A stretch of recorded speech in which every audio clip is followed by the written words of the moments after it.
오늘 3월 둘째 주 복된 주일 아침 시간에 저는 시험과 복 그런 제목으로 잠시 말씀을 전해드리도록 하겠습니다. 저와 여러분들이 이 땅 위에 살아가면서 우리가 여러 가지 시험을 겪게 됩니다. 시험을 겪을 때 이것을 잘 극복하게 되면 저와 여러분들에게 큰 유익이 되고 또 복이 되지 않겠습니까? 그러나 우리가 시험을 실패하게 되면 여러 가지 낙담하게 되고 어려움을 겪을 수 있습니다. 저와 여러분들이 신앙생활에도 우리가 계속해서 시험을 겪게 됩니다. 이걸 잘 극복하게 될 때, 그럴 때 우리 자신이 한층 더 영적으로 성장을 하게 되고, 그리고 하나님이 기뻐하는 선한 일에 우리의 삶이 좀 더 드려질 수가 있지 않겠습니까? 저와 여러분들이 이 땅 위에서 여러 가지 시험을 우리는 벗어날 수가 없습니다. 왜? 연약하기 때문에. 또 우리의 대적인 마귀와 귀신들의 역사가 계속 저와 여러분 곁에 있고, 또 우리가 지금 살아가는 환경을 가르쳐 성경은 바다와 같고 또 광야와 같다고 그렇게 말씀하지 않습니까? 광야와 바다가 수시로 변하는 것처럼 이런 끊임없이 변화되는 환경 속에 양과 같은 저와 여러분들이 생활해 나갈 때, 그것도 불신앙으로 가득한 이런 어두운 세상에 믿음을 가지고 살아갈 때 여러 가지 원튼 원치 아니해야 된 시험이 있을 수밖에 없습니다. 특별히 저와 여러분이 연약할 때 더 시험이 다가오죠. 그래서 우리가 컸을 때보다 어릴 때 더 시험이 있고, 그리고 어릴 때 당한 그 시험이 상처가 크고 오래가지 않겠습니까? 또 건강할 때보다 약할 때, 아무래도 육체의 건강이 무너지면 정신적으로도 무너지기가 쉬운 것인데, 이때 같은 그런 시험이라도 더 크게 다가오고 어려움을 당하게 되는 것이죠. 저와 여러분들이 경제적으로 불안정하거나 또 일이 잘 풀릴 때보다 자꾸 일이 꼬여질 때 정말 시험이 되는 것이죠. 또 뿐만 아니라 우리 외부적으로도 다가오는 시험들이 여러 가지가 있습니다.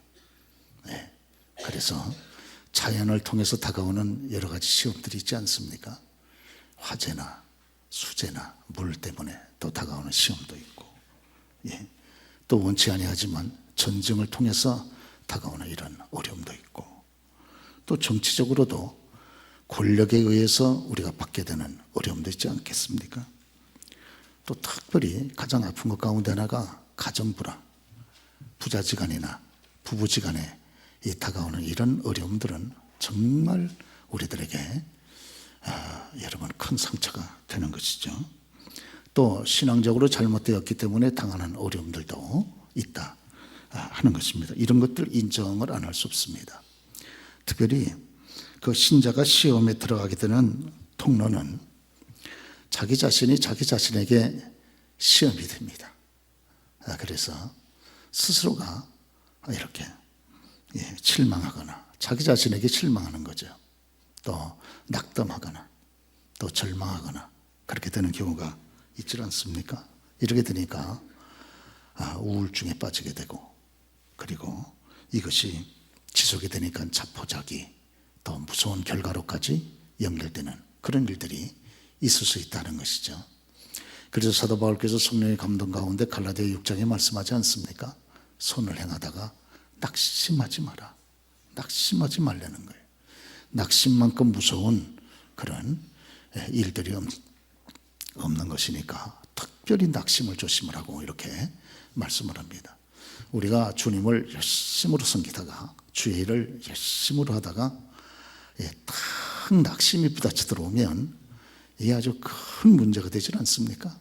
이거 잘 극복을 해야 그래야 우리가 더 한 걸음 하나님 앞에 힘을 얻게 되고 더 가까이 나가게 되고 하나님의 일에도 효과적으로 쓰임을 받게 되는 거죠. 이 낙심의 벽 앞에 무너지면 안 된다는 겁니다. 또 가까운 이웃을 통해서 우리가 시험에 들지 않습니까? 국제적으로도 보면 전쟁은 꼭 가까운 나라끼리 일어납니다. 멀리 떨어져 있는 나라는 전쟁이 일어나지 않아요. 가까운 나라들, 우리 무서운 전쟁을 일으키고 그렇게 큰 아픔을 주지 않습니까?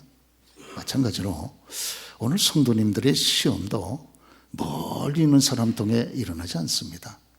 내 삶의 주변에 가까이 있던 분들, 그렇죠? 예, 그래서 말하자면 가까운 우리 가족들, 또 우리 가까운 교우들, 교인들을 통해서 일어나는 거죠. 상처받습니다. 그리고 친구나 가까운 동료들을 통해서 이렇게 시험이 일어나지 않습니까? 예. 우리 주님께서는 미리미리 성도님들을 극히 사랑하셔서 앞으로 성도님들이 이 땅에서 당할 시험을 미리 본인 스스로께서 당하시고 우리들에게 보여주셨죠. 마태복음 4장 이하에 보면 예수님 시험 당하는 장면이 마귀한테 나와 있지 않습니까? 예수님이 누구신데 마귀 따위한테 시험을 당하시겠습니까? 그러나 육체를 가지고 이 땅에 시험 당하면서 살아갈 저와 여러분들이 승리하고 극복하도록 하기 위해서 주님이 먼저 시험을 당하신 거죠. 그리고 그 교훈을, 승리의 교훈을 우리에게 보여주지 않으셨습니까? 예. 그래서 인간이 이 땅에 살아가면서 물질 시험 당한다는 거예요. 달리 말하면 경제적인 상처, 그리고 정신적인 시험 당한다는 겁니다. 그러죠? 그래서 명예, 또 자존감, 이런 것들이 상처를 받는다는 거예요. 또 결국은 영적 시험, 하나님을 경외하는 신앙을 떠나라고 마귀가 시험을 한다는 겁니다. 결국 모든 시험의 결론이 실패하게 되면 하나님 경외에서 꺾어지는 것이에요. 그리고 이제 100% 실패한 것이죠. 오늘 그렇습니다. 특별히 저와 여러분들이 이 땅의 신자로서 겪게 되는 시험 가운데 그 도구가, 가장 많은 그런 시험의 도구는 말입니다. 그러시죠? 우리가 인정을 하게 되고 성경도 그걸 우리에게 교훈을 하게 되는 것이죠. 예, 이 말. 그래서 야고보 사도가 성도들의 특별히 신앙과 삶에 대해서 기록하고 있는 야고보서에서 5장 아닙니까? 그런데 그 중에 한 장, 야고보 3장 전체를 할애해서 성도들이 특별히 말을 조심해야 될 것을 그렇게 크게 권면하고 강조를 하고 있습니다. 5장 가운데 한 장이니까 20%를 말로 인한 시험에 할당을 하고 있는 것이죠. 네, 얼마나 이 마귀가 이 말로 성도들을 상처 입히고 신앙을 꺾고 넘어지게 하는지 모른다고 하는 것이에요. 여러분, 그 하와가 에덴 동산에서 타락될 때 마귀가 하와를 타락시키고 아담을 타락시킬 때 쓰던 도구가 무엇입니까? 그거는 강교한 뱀을 앞세워서 말로 유혹하고 타락시킨 것이 아닙니까? 그렇죠. 말이 이렇게 파워가 있습니다. 그러죠. 특별히 말은 가장 쉽고, 그리고 또 그 말로 인한 상처는 마음에 깊이 들어가기 때문에 오래 남습니다.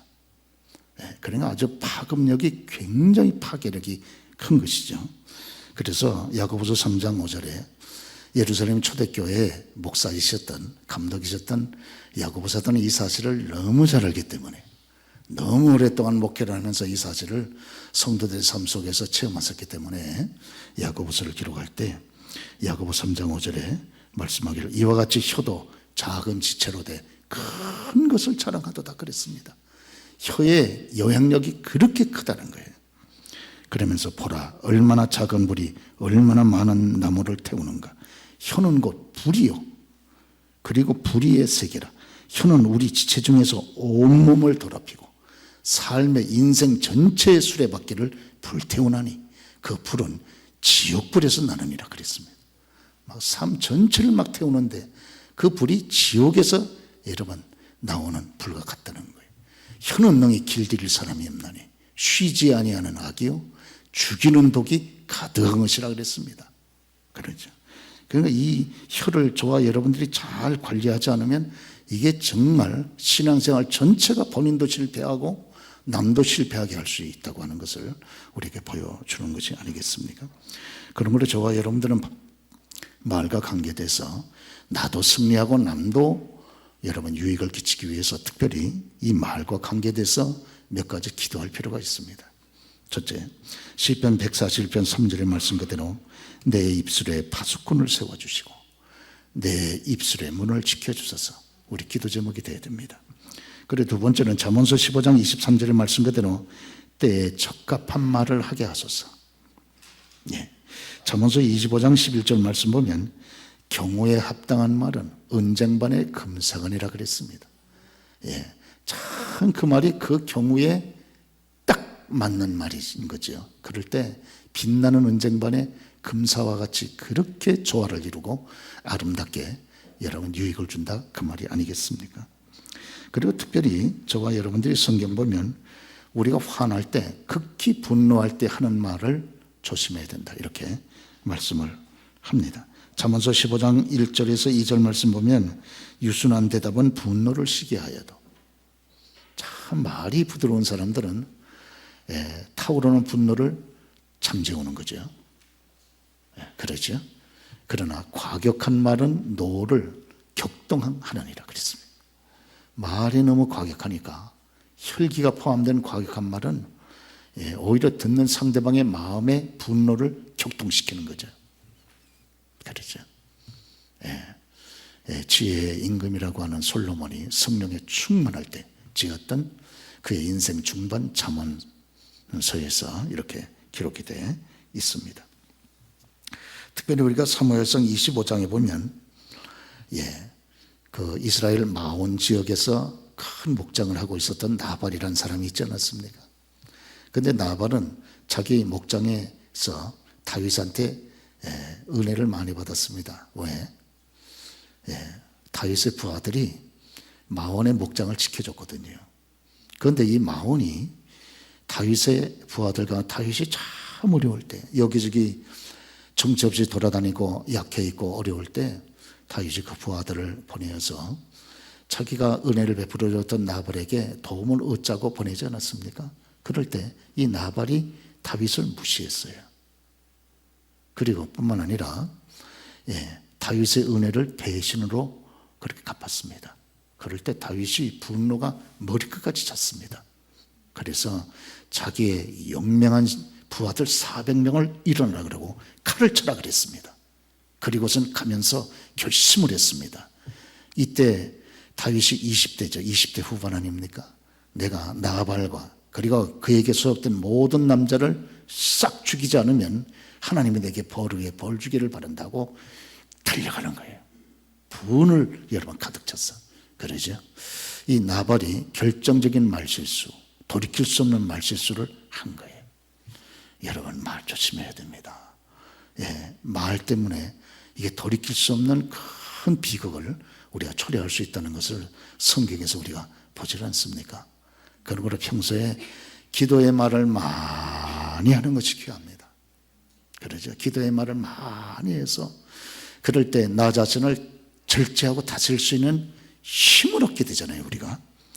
이때 나발의 이런 부인이었던 아비가일이 이 사실을 미리 알고 달려가서 다윗을 달려오는 분노의 다윗을 지혜로운 말로 처리하지 않았더라면 대살인과 대참사가 일어날 뻔했던 사건이 여기 사무엘상 25장에 이런 기록되어 있는 것입니다. 이거는 과거의 사건이 아니고 오늘도 우리 가운데 일어날 수 있는 사건이 아닙니까? 그렇기 때문에 성도님들은 가급적이면 말을 많이 하는 것보다 상대의 말을 잘 들으려고 하는 것이 귀합니다. 그렇죠? 가급적이면. 그렇습니다. 오늘 말을 잘하는 사람이 누굽니까? 그건 말을 많이 하는 사람이 아니고 말을 잘 듣는 사람이 말을 잘하는 사람이죠. 왜? 잘 들어야 상대방의 문제가 무엇인지 정확하게 파악을 하고 한마디 얘기를 하더라도 도움이 되는 말을 적합하게 해줄 수 있지 않겠습니까? 그러죠? 말만 많은 사람은 말쟁이라 그러죠. 말쟁이. 그러죠? 오히려 성도님들은 말이 많지 아니하고 잘 듣는 삶을 갖는 것이 진짜 말을 잘하는 분들이 아니겠습니까? 소위 말해서 뒷담화라고 하는 것도 조심하셔야 됩니다. 그러죠? 누가 뒤에서 은밀하게 내 욕을 나에 대해서 험담을 하고 있다고 하는 것을 알게 된다면 얼마나 상처를 입게 되고 분노하겠습니까? 그러죠? 분명히 누가 말은 하긴 했는데 누가 말했는지는 몰라. 뒷담화니까. 그런데 헛된 말들이 돌아다니면서 돌고 돌아서 당사자인 나에게 돌아온다면 얼마나 분노하겠습니까? 그러죠? 예. 그래서 잠언서 18장 8절에 보면 남의 말하기를 좋아하는 자의 말은 별시가 같아서 그랬습니다. 얼마나 맛있는지 몰라요. 얼마나 맛있는지 몰라. 그러죠? 남의 말을 하기를 좋아하지 말고 자기 말을 해야지. 그러죠? 여러분, 뒷담화라는 게 보통 칭찬의 말이 아니고 험담의 말이 많잖아요. 비방의 말이 많지 않습니까? 비방이라는 건 원어 자체가 뒤에서 문다는 말인데, 참 이렇게 되면 여러분 이거 완전히 문제가 심각해지고, 만에 하나 늦게라도 알게 되면 어떻게 하겠습니까? 그렇죠. 잠언서 17장 9절 말씀 보니까 허물을 덮어주는 자는 사랑을 구하는 자요, 그 허물을 거듭 말하는 자는 친한 벗을 이간질하는 자이니라 그랬습니다. 그러죠. 상대방의 허물을 거듭 말해, 거듭하고 거듭 말하면 친한 벗을 이간질하는 사람입니다. 그렇죠. 예, 뭐라고 쑥덕쑥덕거리는 거죠. 예, 이 사람에게는 험담의 영이 임한 거예요. 비난의 영이 함께하는 겁니다. 귀신 가운데 여러분 제일 무서운 귀신이 험담 귀신, 비난 귀신, 음란 귀신, 교만 귀신 아닙니까? 이거 다 자기가 그렇게 하는 것 같아도 다 배후에 나도 모르는 배후의 어두운 역사가, 어두운 영들이 자기 자신을 조종하고 있는 거거든요. 그렇습니다. 그러니까 이렇게 뒷담화를 즐겨 하시는 분들은 특징 하나가 기도가 안 됩니다. 기도가 딱 막혀버려요. 기도가 안 돼. 그러죠. 물론 기도가 안 되는 모든 분들이 다 뒷담화를 하시는 분들이 아니고, 뒷담화를 하시는 분들 가운데 대표적인 특징이 기도가 안 된다는 것이. 그러죠. 예, 평소에 기도 생활이 없는 분들은 물론 기도가 안 됩니다. 평소에 기도를 안 했으니까. 그러나 이런 뒷담화는 대단히 조심하셔야 된다. 기왕에 뒤에서 뒷담화를 하시려면 험담을 하지 마시고 칭찬을 하시기를 주의 이름으로 부탁을 드립니다. 그러면 칭찬의 말이 돌고 돌아가지고 내게 돌아오면 얼마나 위로를 받고 격려를 받겠습니까? 그리고 그런 말을 하는 자를 얼마나 고맙게 생각을 하겠습니까? 그렇습니다. 예. 오늘 또 특별히 그래서 우리가 보면 그 책 가운데에도 성공하는 사람들의 말의 반은 칭찬이다, 그런 책이 있습니다. 성공하는 사람들 가만히 보면 그 말의 절반이 칭찬이라는 거예요. 칭찬을 잘하는 사람들이 성공한다, 그 말이 아닙니까? 바꿔 말하면 비방을 잘하는 사람들은 실패한다, 그 말이에요. 여러분, 비방 좋아하는 사람이 누가 있겠어요? 자기가 비방하면서도 남이 자기 비방하면 좋아하겠습니까? 똑같은 이치 아니겠어요? 예. 뿐만 아니라 우리가 잠언서 18장 13절에 보면 사연을 듣기 전에 대답하는 자는 미련하여 욕을 당하느니라, 이런 말이 있습니다. 상대방의 사연을 다 듣기 전에 내가 먼저 앞서서 대답해버려, 이런 사람 미련하다고 하는 거지. 상대가 말하는데 양해도 구하지 않고 끼어드는 거, 상대가 요청하기도 전에 내가 먼저 대답하는 거, 상대의 사연을 다 듣지 않고 내 말을 먼저 하는 사람, 이런 사람 미련하다는 거예요. 그렇죠? 이런 언어 습관을 가지고 있다 그러면 상대방이 오해하게 됩니다. 어떻게? 상대방이 나를 가르치려고 하는구나, 기분 나빠요. 그러죠? 또 자기의 지식을 너무 과도하게 드러내려고 하는구나, 상대방한테 오해도 당합니다. 뿐만 아니라 상대방이 마치 지혜 있는 척하는 것처럼 상대방에게 들려집니다. 그렇죠? 그래서 로마서 12장 16절 말씀 보면 서로 마음을 같이하여 높은 데 마음을 두지 말고 도리어 낮은 데 처하며 스스로 지혜 있는 채 하지 말아요. 지혜 있는 채 하지 말라는 거예요. 그러죠? 그렇기 때문에 상대방이 무슨 얘기를 하면 사연을 다 듣고 난 다음에 상대방이 요청할 때 그때 침묵하고 있다가 여러분 내가 개입을 해도 늦지 않습니다. 그러죠. 상대방이 요청도 하지 않았는데 사연도 다 듣기 전에 내가 먼저 들어가서 개입을 해서 대답을 하고 그 말을 끌고 가려고 그러면 상대방은 오해합니다. 아, 이 사람 상당히 자기 지식을 드러내려고 하는 사람이 아닌가? 되게 잘난 체 하네. 내가 언제 당신 보고 나를 가르쳐달라 그랬는가? 기분 나빠해요. 여러분 요새 이 사람들이 누구한테 가르침 받으려고 하면 기분 나쁘잖아요. 그렇죠? 그러니까 할 수 있는데 좀 답답을 해도 상대방이 얘기를 할 때 좀 답답을 해도 그냥 침묵하고 기다리는 거예요. 그러죠? 침묵하고. 그렇습니다. 우리 주님께서 산상보훈에서 여러분 아시는 대로 마태복음 7장 12절에 율법이여 선지자니라 하신 말씀이 있지 않습니까? 그것은 너희가 대접을 받고자 하는 대로 남을 먼저 대접하라, 그런 말씀하지 않았습니까? 이것이 율법이요 선지자라고 우리들에게 말씀하지 않았습니까? 여러분, 저와 여러분이 듣고 싶은 말이 무슨 말이세요? 그 말을 나도 그분에게, 상대방에게 해주라는 거예요. 칭찬하는 말, 공감하는 말, 인정하는 말, 위로하는 말. 여러분 듣고 싶지 않으세요? 그러시죠? 그럼 그 말을 그 사람에게 해주라는 거예요, 상대방에게. 그러죠. 듣기 싫은 말은 무슨 말입니까? 욕하는 말, 비방하는 말, 모함하는 말, 듣고 싶지 않으시죠? 그럼 하지 마세요, 여러분. 우리 교우들은 서로 치고받고 싸우진 않습니다. 그런데요, 이 말로 인한 시험이 많아요. 그렇죠? 예. 교회가 이 말로 인한 시험이 많기 때문에 교회가 늘 시험을 당하면 말 때문에 시험이 여러분 걸리게 되는 것이거든요. 직접 앞에서 말하면 좋은데 그렇게 되면 상대가 두렵기도 하고 상대와의 관계가 험악해질 수 있기 때문에 뒤에서 얘기를 많이 한단 말이에요. 그러죠? 그러니까 정체도 모르고 그런 헛된 말들이 또 돌아다니니까 그 말이 돌아서 당사자한테 돌아올 때 얼마나 상처가 되겠습니까? 그러죠? 예. 오늘 사람들이 연약하고 육체를 가지고 있는 동안에 저와 여러분 죄성이 있지 않습니까? 그렇기 때문에 오늘 저와 여러분들이 계속 시험을 당할 수 있습니다. 네. 오늘 세계적인 부흥사였던 빌리 그레함 목사님은 그런 말을 했습니다. 시험이란 당연한 것이고 죄가 아니다. 그러나 시험에 지는 것은 죄다. 그랬습니다. 이 어른은. 그러면 시험에 이기는 건 뭔가? 시험에 지는 건 죄라면 시험에 이기는 건 복이라는 거예요.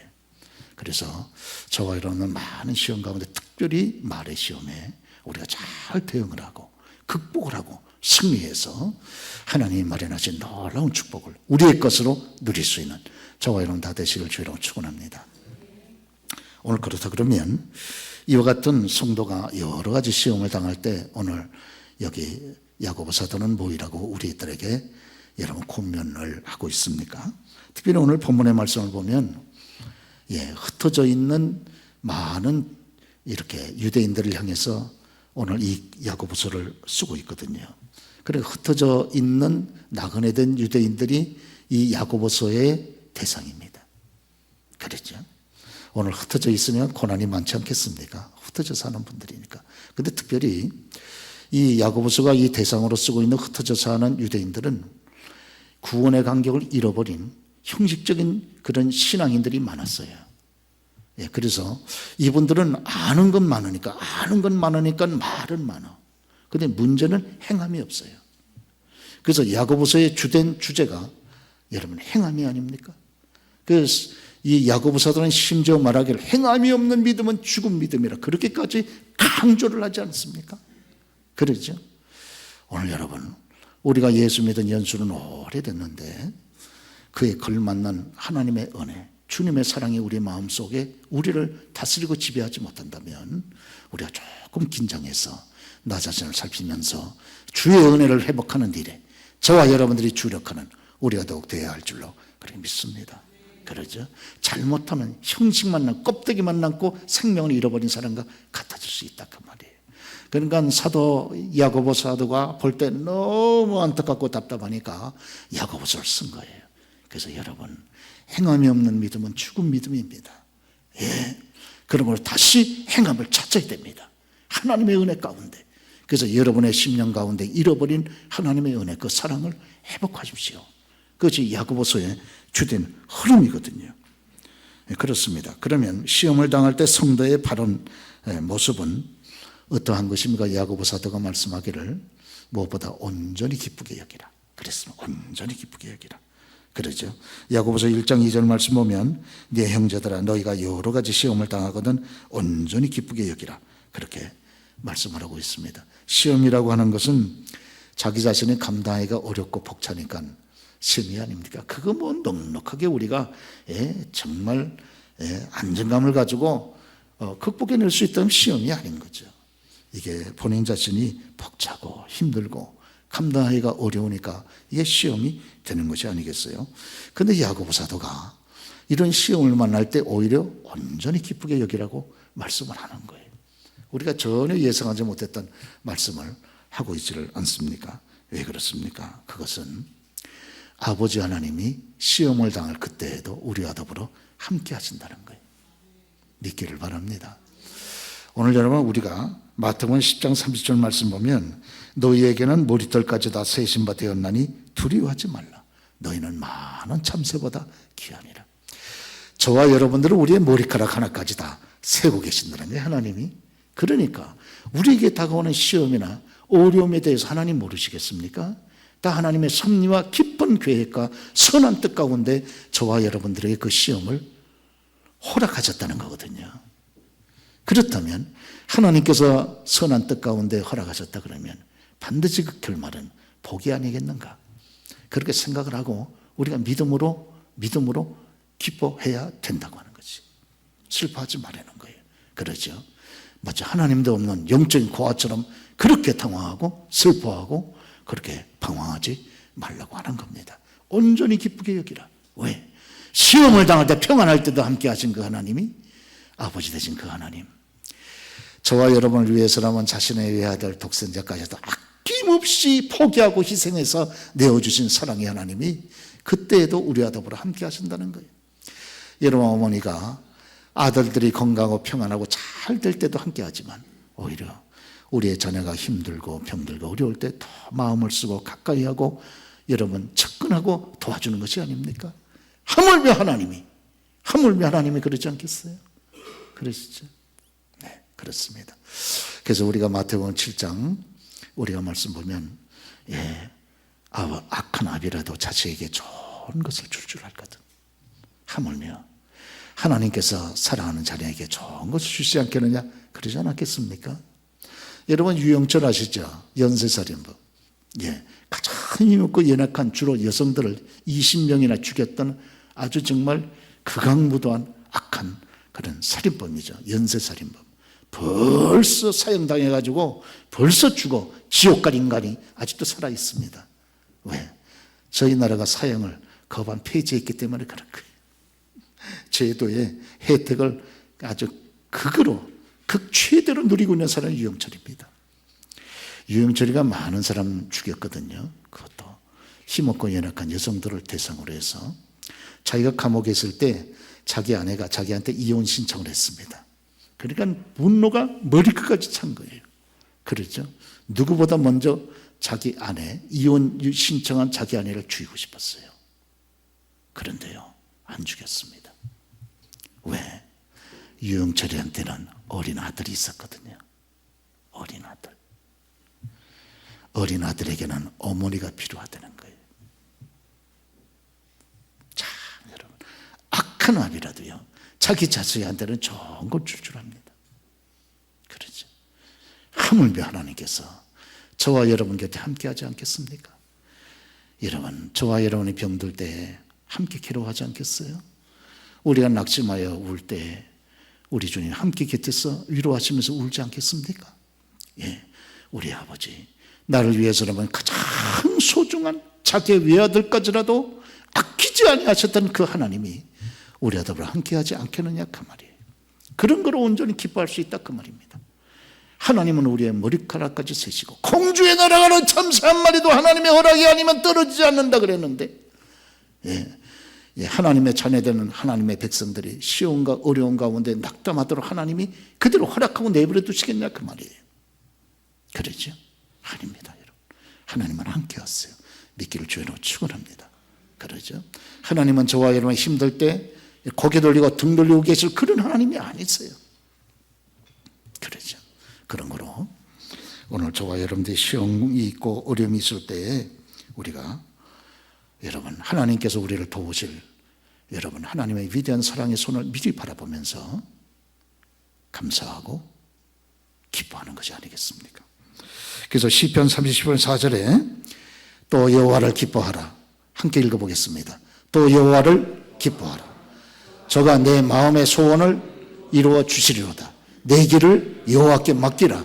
저를 의지하면 저가 이루어지고. 믿습니까? 저를 의지하면 저가 이루어 주신다는 거예요. 그렇죠? 내 힘으로는 안 돼. 주님은 여러분 이루어 주신다고 하는 거예요. 그래서 저와 여러분들에게 우리의 자녀된 저와 여러분들을 우리 하나님이 여러분 그렇게 위로하시고 그렇게 힘을 주시고 다시 일어설 수 있도록 그렇게 저와 여러분들을 붙잡아 주시는 것이 아니겠습니까? 시험이 오거나 힘들거나 그럴 때에는 저와 여러분 곁에서 함께 하시면서 우리를 붙들고 계시는 거룩한 주님을 바라보는 우리가 되어야 할 줄로 그렇게 믿습니다. 여러분 그 신라곤이라고 하는 그 세계적인 문학 작품을 썼던 존 밀턴을 여러분이 아시지 않습니까? 이 신라곤은 존 밀턴이 44살에 소경이 되고 난 다음에 쓴 소설입니다. 신라곤, 복락원 이 세계적인 작품을 자기가 눈에다 머른 다음에 인생의 가장 큰 시험이 다가왔을 때 그걸 믿음으로 극복하고 썼던 소설이 신라곤이에요. 그렇죠. 오늘 여러분 레미제라블 여러분 저 소설 아시죠? 그 레미제라블 비참한 사람들 그 말이죠. 우리 말로는 장발장 이렇게 번역이 되어 있죠. 여러분 저 소설도 빅토르 위고가 48살 때에 자기 인생의 최고의 황금기 때 유배를 당했습니다. 그리고 완전히 절망에 빠졌을 때, 완전히 시험에 빠져 있을 때 그것을 믿음으로 극복하고 쓴 위대한 소설이 바로 저 레미제라블이라고 하는 소설로 알려져 있습니다. 가장 어려울 때 그때 하나님을 바라보고 자기의 연약함을 절감하고 하나님의 도우심을 절절히 사모하고 하나님의 은총 가운데 딱 쓰게 됐을 때 그게 기막힌 평소에 평안할 때는 임하지 못했던 기막힌 그 문학적인 영감이 그에게 임한 거예요. 그렇죠? 그렇습니다. 네. 오늘 또 저와 여러분이 시험이라고 판단이 되면 오늘 사도 야고보 사도는 우리 저와 여러분이 권면하기를 하나님께 구해야 된다. 그렇게 말합니다. 그러죠? 야고보서 1장 5절에 모든 사람에게 후히 주시고 꾸짖지 아니하시는 하나님께 구하라. 그리하면 주시리라. 이런 믿기를 주여 축원합니다. 오늘 저와 여러분들이 어렵다 판단이 됩니까? 이게 시험이로구나. 그렇게 마음에 인정이 되십니까? 그러면 신자가 해야 될 제일 첫 번째 일은 기도하는 일입니다. 그리고 오히려 시험이라고 판단이 되면 좀 더 기도 시간을 늘리세요. 조금 기도했다가 그때는 늘리셔야 돼요. 그러죠. 왜? 저와 여러분이 당하는 인생에 참 어려운 이런 험한 터널을 힘있게 뚫고 나갈 수 있는 힘은 위로 하나님으로부터 우리들에게 부어지는 것이기 때문인 줄로 그렇게 믿습니다. 시험이 당하고 어려움을 당할 때 기도하지 않는 분들은 정말 참 답답해요. 정말 좀 안타깝습니다. 그 시험을 자기 혼자 내 힘으로 다 이게 극복하고 감당한다는 그런 표현인데 얼마나 힘들겠어요. 그렇죠? 왜 그렇습니까? 저와 여러분에게 아버지가 없습니까? 하나님이 없습니까? 하나님의 은혜가 없습니까? 도움이 없습니까? 주의 축복이 없습니까? 왜 아버지 앞에 구하지 않아요? 그렇죠? 아버지 좋다는 게 뭡니까? 아버지가 왜 좋습니까? 아버지가 우리 어려울 때 우리를 도울 수 있으니까 아버지가 좋은 거 아니에요? 할렐루야. 아버지가 왜 좋아? 내가 어려울 때 번쩍도 안 하면 아버지입니까? 그러죠? 저와 여러분이 어려울 때 우리 곁에 다가와서 우리를 도와주고 우리 손을 붙잡아주고 용기를 주고 함께 어려움을 여러분 통과하기 때문에 아버지 아닙니까? 그러죠. 왜 여러분 영적으로 우리가 고합니까? 어려울 때 왜 혼자서 그것을 감당하려고 그럽니까? 같이 아버지 앞에 내 사정을 다 얘기를 하고 아버지의 도우심 가운데 이 어두운 터널을 여러분 우리가 뚫고 나가야 되지 않겠습니까? 그렇습니다. 그래서 오늘 이 야고보 사도는 말하기를 모든 사람에게 후히 주시고 꾸짖지 아니하시는 하나님께 구하라는 거예요. 구하라. 그러죠? 이 단적인 이 권면도 아니고 명령 아닙니까? 구하라는 거예요. 하나님께 구해라. 평소에 잘 구하지 못했느냐? 기도가 잘 안 될지라도 기도의 자리라도 찾고 그때 기도해 보려고 애를 써봐라. 그러면 하나님께서 보시는 생명의 하나님, 우리의 눈을 만드신 그 하나님께서 깊은 섭리와 뜻 가운데 우리들에게 시험까지라도 아픈 가슴으로 허락하신 그 하나님께서 우리의 모든 문제를 해결해 주지 않겠는가. 여러분 야고보 사도가 그렇게 고면하는 줄로 그렇게 믿습니다. 교우 여러분 가운데 우리가 살아가는 우리의 현실이 결코 녹록지 않고 편치 않기 때문에 우리가 여러 가지 시험이나 시련을 겪고 있는 교우들이 반드시 있습니다. 사랑하는 교우 여러분, 이럴 때 하나님이 곁에 계신다는 사실을 여러분 잊지 마시고 이럴 때 오히려 믿음으로 대처하시고